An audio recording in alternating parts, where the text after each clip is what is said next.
السلام عليكم، عاملين ايه؟ يا رب تكونوا بخير. النهارده بقى جايين بفيديو جديد ويوم جديد بقى، وعايزه اقول لكم بقى الفيديو ده حماسي جدا. هنعمل فيه كذا حاجه وهنوضف فيه حاجات كتير ونجدد حاجات كتير، فان شاء الله الفيديو باذن الله هيعجبكم. بص، اول حاجه انا كان امبارح كان والدي جه وعمل لي ستاير وعمل لي كذا حاجه في الشقه. بس انا امبارح نزلت لكم الستاير عشان كنت فرحانه بيها جدا، نزلتها في نفس اليوم. فهو عمل لي بقى الستاير وعمل لي كذا حاجه تانية هوريها لكم النهارده ان شاء الله في الفيديو. فاسمه دوت يعني بدأنا اليوم ان هو جالي ما شاء الله جالي عليه بدري.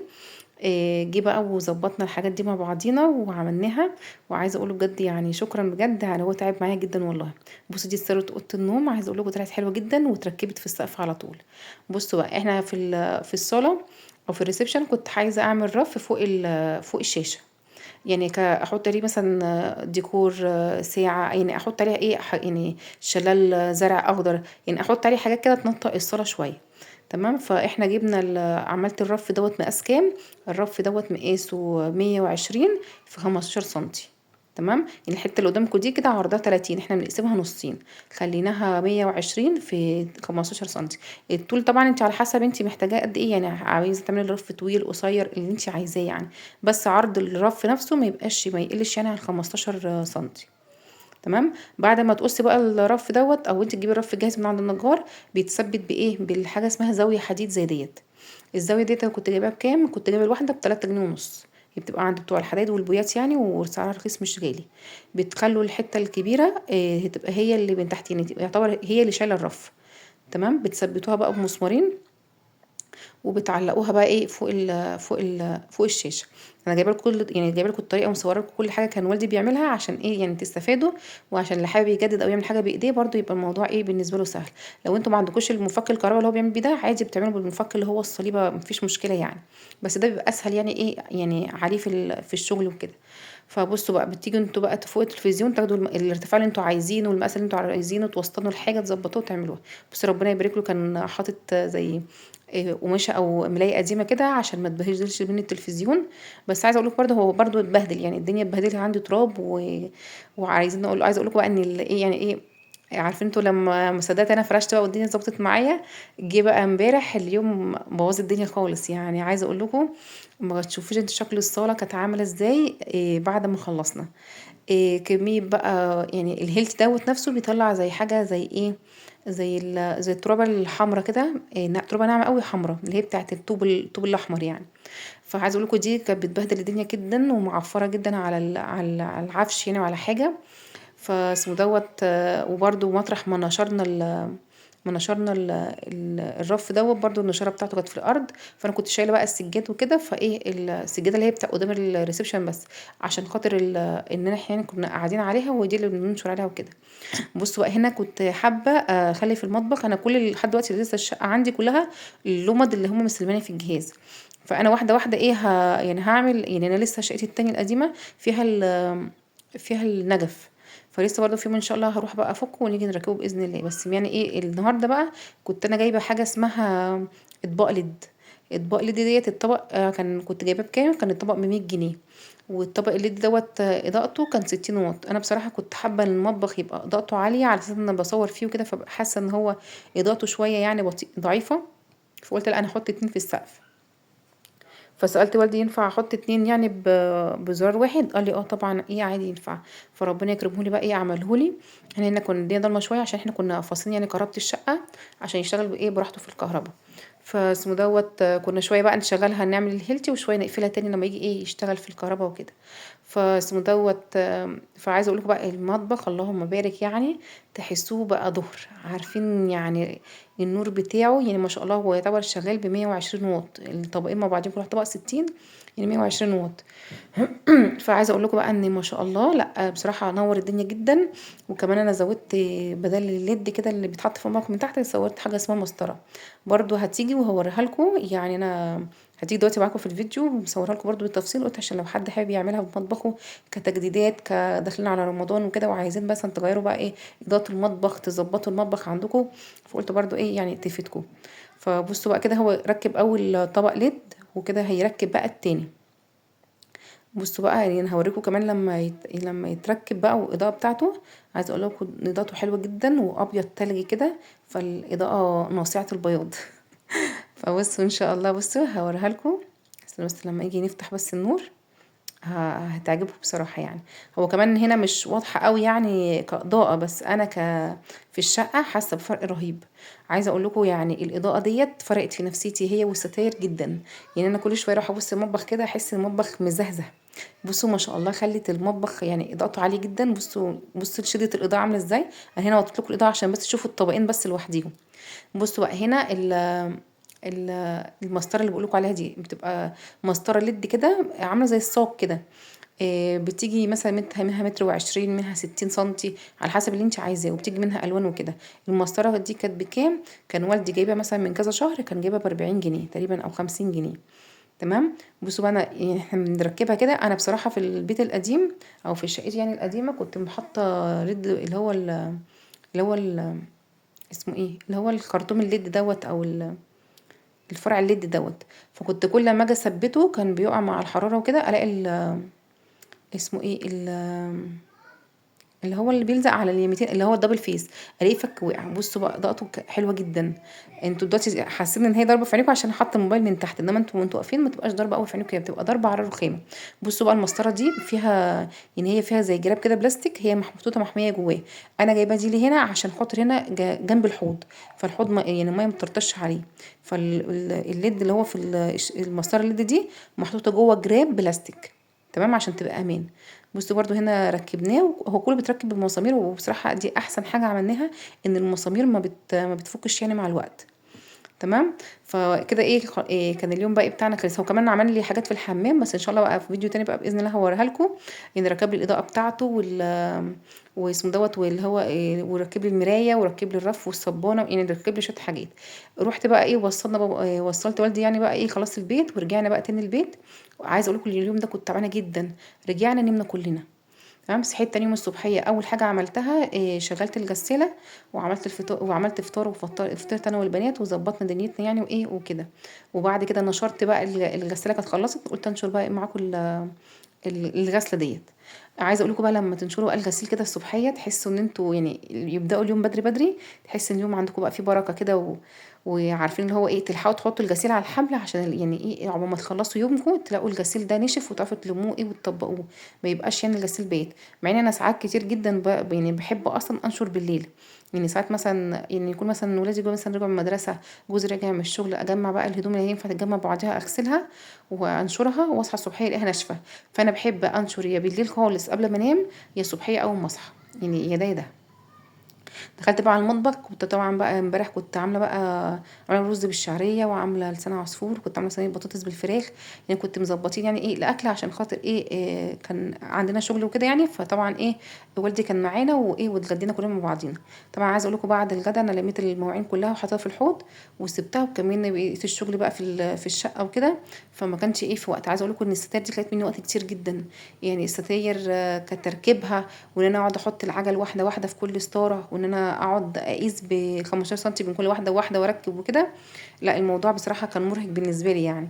فبس هو الحمد لله يعني اتركب وعلى خير، وطلعت الحمد لله شكلها حلو جدا. يعني انا بقول لكم احلى حاجه عجباني في الشقه يعني امبارح يعني مبسوطه بالستاير واضاءه المطبخ. اروح واجي للستاره كده ابص تحسوا ان في فرق رهيب من الشقه قبل الستاير والشقه بعد الستاير. فبصراحه لا الحمد لله طلعت حلوه كده. بس بقى مشكلتي حاجه واحده، ان انا لما جيت الراجل يفصلها لي قلت له انا عايزه مقاسها 2 متر 70. اول الستاره الحرف بتاعها 2 متر 70، من جوه شويه تحس ان هي مقوسه سنه كده، فتحس ان الستاير لامسه الارض. فانا ما كنتش حباها كده، بالذات الستاير الويفي لازم تبقى الستاره فوق وش الارض مثلا ب2 سنتي، عشان خاطر ما تبقاش مجرجره على الارض او الكسرات ما تبقاش مظبوطه. فمش عارفه بقى لسه هحاول مثلا افكها واروح عند حد يقصرها لي يعني على مكنه، او انا مثلا ممكن اقعد واحده واحده كده على ايديا زي اخدها تسريجه كده بسيطه من تحت بس عشان تبقى اعلى من الارض بشويه، بس عشان ما تبقاش لامسه الارض. فلسه بقى الحوار مش عارفه. بس عامه كفي المجمل مبسوطه جدا بيها وفرحانه بيها الحمد لله. وبرده بقى ضغط المطبخ النهارده بقى قايمه بقى اغسل المواعين. شايفين المواعين منوره ازاي؟ حاسين بالفرق ولا مش حاسين؟ لا انا حاسه بصراحه لا ان الدنيا منوره يعني الحمد لله. تحس ان النور ده يعني حاجه حلوه. تحس ان الدنيا كده منوره ونفسك رايحه داخله على المطبخ كده بغسل مواعين وانا فرحانه يعني. مواعين عادي مفيش حد بيبقى فرحان بغسل مواعين، بس انا يعني كنت فرحانه وانا بغسل مواعين بقى ايه. تحس ان كل ان يعني الدنيا ايه رجعت لها الوانها مزهزهه. وبالذات ان اللمض الليد اللي هم مسلمين في الشقه اللمض ضعيفه. فانتوا لو هتلاحظوا ان لسه الصلاه عندي اضاءتها ضعيفه الاوض إيه. بس لسه ان شاء الله يعني ايه. انا بس عشان والله مش عايزه اتقل على والدي يعني او يعني مجهود يعني عليه. فهو ايه يعني كل والله بيقول ايه اعملي كل اللي انت عايزاه. فانا بقول له طب يعني نسيب فاصل يعني حبه حبه ايه واحده واحده. فمثلا كل كام اسبوع كده مثلا اقول له فبي مثلا ايه. هو كان الاول قبل ما نيجي هنا الشقه كان على طول بصراحه ايه كل اسبوعين ثلاثه كنا نيجي نعمل حاجه في الشقه. فبعد ما سكنت بقى وكده جالي مرة. ودي كده المرة التانية. فاسمه دوت أول مرة كان بيركب لي الصندرة. ودي بقى تاني مرة فلسه بقى في شوية حاجات كده بسيطة يعني عايزة ان شاء الله برضو اركب رف في اوضة البنات. وعايزة برضو اركب بقى اللي هو اللي هم النجف بتاع الشقة. وعاوزة اركب الطبق اللي هو بتاع الإضاءة اللي هو بتاع الحمام الطبق اللي هو اللي بيتركب في السقف دوت. فانا الحاجات دي مش مستعجله عليه يعني بصراحه ان سايباه براحته يعني. وفي نفس الوقت عشان ما اضغطش عليه يعني الحاجات دي ايه مش اساسيه مش اساسيه معايا. فاهمين قصدي فيعني ايه واحده واحده كده بس قلت اعمل حاجه واظبط الدنيا. فعلى خير باذن الله. بصوا بقى هنا كنت مسكت بقى المطبخ خلاص. صبنت مواعين بقى اللي هي كانت بايته من امبارح اللي هي بتاعت الغدا وكده. خلصته وظبطته. فجيت بقى ايه انا عارفين اللي هو ايه انا المطبخ عندي ايه نظيف بس انا عايزه الواحد يلحق يسيطر عليه قبل ما الدنيا تبهوأ مننا. فاهمين قصدي. فاللي هو يعني ايه كنت عايزه اخلصه بسرعه بسرعه يبقى كل حاجه رجعت مكانها. والدنيا نظيفه قبل ما الدنيا ايه الموضوع ما يبقاش ايه ضغط عليا يعني. خلصت بين المواعين ورصيت المواعين اللي نشفت في مكانها والمعالق كل حاجه خلاص برجعها مكانها. فاسمه دوت يعني اول باول كده ايدي في المطبخ عشان خاطر ايه الحاجه تفضل منظمه زي ما هي. عشان يعني ايه تفضل الدنيا رايقه يعني ايه حواليا. برضو البوتاجاز برضو كان متبهدل مني امبارح جدا بس بصراحه والله ما قدرتش اعمله. فقلت بقى ايه يعني قلت خلاص خلي المطبخ كله بقى بكره يعني بكره لما اصحى كده. بصوا بعد ما خلصت المواعين حطيت غسله في الغساله دي الغسله التانية. فقلت برضو تتغسل عقبال ما اخلص بقى المطبخ والصاله وكده. إيه تكون ان شاء الله ايه هي كمان خلصت انشرها هي كمان ولم الاتنين بقى ايه على بالليل يعني انا عندي ما شاء الله منشر عرضه 2 متر 70. فما شاء الله كبير يعني ممكن ياخد معايا غسلتين عادي. قلت برضو دي غسله حلوه كده للبوتاجاز لان البوتاجاز برضو كان فاير عليه قهوه وكده. فكان متبهدل برضو معايا. فقلت اما اغسله بقى بصوا ما عرفتش اغسله قدامكم قمت قافله بقى الكاميرا. قمت مديله غسله بقى كويسه بقى بفرشه اللي هي السلك ديت وكده وظبطته. ف يعني خليته الحمد لله على قد ما اقدر ايه الدنيا متظبطه. وايه والدنيا معايا تمام. عايزه اقول لكم ان انا النهارده كنت بحاول على قد ما اقدر ان انا يعني الم الشقه يعني ايه. عارفين انتم امبارح انا حسيت ان الشقه باظت كلها. يعني حسيت ان الحمام باظ. المطبخ باظ يعني بقى خلاص مكركب. الصاله او الريسبشن كان امبارح فيه بقى ايه العلب اللي هي بتاعت الاطباق اللي هي بتاعت الليد ديت مفتوحه وكسقهم في الارض. بصوا بقى اللي هنا بعد ما البوتاجاز لمع بقى ازاي بقى خليته بصراحه قشطه يعني. قلت برضو لمع الرخامات وكده. فبكمل بقى كلام معاكم الحاجات اللي احنا فتحناها اللي هي امبارح اللي هي ايه. الكيس اللي كانت ملفوف بيها اللي هو العواد الستاير ديت. فاكياس وورق وكراتين وحاجات كله بقى مفتوح مفتوح ونشاره بقى بتاعه الارض اللي هي بتاعه الرفوف في الارض. وكانت الدنيا حرفيا متدربكه فقلت لا انا ايه همسك الريسبشن. اظبطه تظبيطه كده سريعه. ايه ولمعه بصوا هنا كنت بلمع الترابيزه ديت لان الترابيزه ديت جنب الستاير على طول. فكان فيها زي تعفيره بسيطه كده من الهيلتي. فقلت بقى ايه المعها على السريع كده يعني. وبقى ايه زقتها ويعني ايه يعني انا عايزه اللي هو مش مسيح بس انا عايزه الم الترابه الناعمه اللي حصلت امبارح يعني المع كل حاجه ايه على السريع كده. هو مش الدنيا مش متوسخه قوي بس في عفاره غير ويعني يعني عارفين انتوا اللي هي في عفاره كده من الهيلتي ومن اللي هو التخريم اللي هو في الحيطه. فقلت بقى ايه كنستها كنسه كده محترمه يعني. ولمعت بقى في السريع وقلت ايه يعني احاول احافظ على يعني الصاله او الريسبشن ارجعه زي ما كان. ما تبقاش الدنيا يعني ما تبقاش الدنيا ايه يعني كله مره واحده يضرب يعني مش عايزه الشقه ولا يعني كل الشقه تبقى متوسخه مني. فتلاقي نفسكم مش قادرين او مكسلين او تقولوا ايه ده انا هعمل كل ده مره واحده. فحبيت بقى ان انا ايه يعني واحده واحده اللي يبوظ الحق ايه اظبطه. او عارفين انتوا اللي هو ايه، حسيت النهارده يوم الانقاذ ان انا الحق كل حاجه اتبهدلت مني ارجعها ايه زي ما كانت.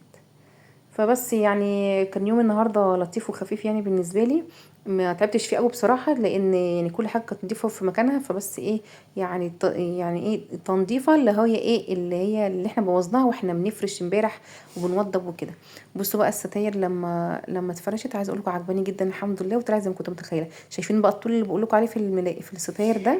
بصوا هي على وش الارض بس في سن طول بسيطه كده مضايقاني. فقولوا لي برضو في التعليقات يعني اسيبها ولا اقصرها حته صغيره تبقى فوق الارض احسن. بس انا حاسه ان هي لو فوق الارض يعني اعلى من الارض شويه هيبقى الشكل احسن. بس بصراحه يعني لما ببص لها كده اقول انا لسه هحط السلم وهطلع فوق كل دوت واقصر وكده. فبرضه مش عارفه، فانا قلت حتى لو سبتها كام يوم كده وبعد كده يعني ايه اظبطها ان شاء الله. يعني مش هخليها كده بس واحده واحده وهظبطها ان شاء الله. فرشت بقى السجاده كده ويعني ايه وحطها في الجنب دوت كده. خلاص الجنب دوت يعني خلاص ايه معايا خلصان. فبرضو بصوا قفلت الستاره. عايزه اقولكم برضو احساسها حلو قوي يعني بصراحه فرحانه بيها جدا يعني. فاسمه دوت بصوا بقى في بنات كتير سالوني على الفوطه اللي انا بستخدمها ديت. تمام، هي فوطه كده ما شاء الله ما بتستخدمش فيها ولا جلانس ولا اي حاجه. هي يعني سحبه واحده كده بتشفط الدهون وتمتص مش الدهون التراب. اسمها فوطه التراب من تقريبا من جرين واي. الناس بتقول لي طب اجيبها منين وكده. انا بصراحه كنت جايباها من واحده صاحبتي كانت شغاله في الحوار دوت. فما اعرفش، فانتوا لو عندكم اي حد بيبيعها او شفتوا اي حد يعني على النت بيبيعها وكده هي بصراحه حلوه وكويسه. الناس بقى اللي بتقول لي اديني الرقم وانا ممكن اسيب لكم رقم صاحبتي، لان انا يعني دي اللي اتعاملت معاها وما اعرفش حد غيرها. فممكن اسيب لكم الرقم لو انتوا عايزينه، وممكن لو انتوا يعني بس انا شايفه ان اي حد قريب منكم بيبيع اللي هي المنتجات اللي هي جرين واي ديت يعني حلوه برضو استخدموها. بصوا بقى هنا الرف دوت لما اتحط بقى ورا في زي ترابه ناعمه ايه كده منزلها. فقلت بقى اما اكنسها كده في السريع وبرده ايه ولمع يعني ارمع بالشرشوبه كده في السريع يعني ايه اظبط الدنيا ميبقاش فيه مثلا تراب ايه ورا او كده. بس فلمعتها كده بقى ورجعت الواحده يعني مكانها. فبقى حسيت ان الريسبشن بقى كده خلاص الحمد لله كده الدنيا راقت، وكل حاجه كانت متعفره لمعناها في السريع. وان ايه يعني الواحد سيطر على الوضع يعني ايه عشان ما يبص مني قوي. فبصوا برضو قولوا لي بقى ايه رايكم كده. خلاص كده خلصتها. وقولوا لي ايه رايكم كمان في الرف اللي انا ايه عملته. يعني الرف اللي انا عملته فوق دوت قولوا لي ايه رايكم فيه. إيه هو بصوا هو لونه يعني هو نوعه خشب اللي هو الخشب اللي هو ام دي اف، ما فيهوش اللي هو ثمره الخشب. فقولوا لي برضو اعمله ادهنه ابيض ولا اجيب مثلا ستيكر اللي هو الخشبي دوت واجلده بيه يعني يطلع شكله حلو ولا ايه برضو عرفوني. بس كده احنا خلصنا بقى الفيديو بتاعنا. ويعني كان فيديو في السريع كده ان احنا يعني إيه بلم بس الدنيا اللي كانت بايظه مني ايه قبلها بيوم. فبصوا بقى كده خلاص الريسبشن خلص وكل حاجه خلاص بقت بتلمع واسم دوت وخلاص الرف اهوت. ولسه ان شاء الله هجيب له ديكورات وقولوا لي برضو ايه رايكم في الستاير. اهم حاجه الستاير عشان انا فرحانه بيها جدا. فيا رب تعجبكم كده زي ما هي عجباني، ويا رب يعني ايه تبقى خفيفه على عينيكم زي ما هي خفيفه عليا. فبرضو قولي ايه رايكم برضو اقصرها ولا ما اقصرهاش. وقولي ايه رايكم برضو في الرف. تمام، وقولي رايكم برضو في اضاءه المطبخ. تمام، فيا رب يعني الحاجه تعجبكم باذن الله. ومع السلامه بقى، واشوفكم في فيديو جديد، ومع السلامه.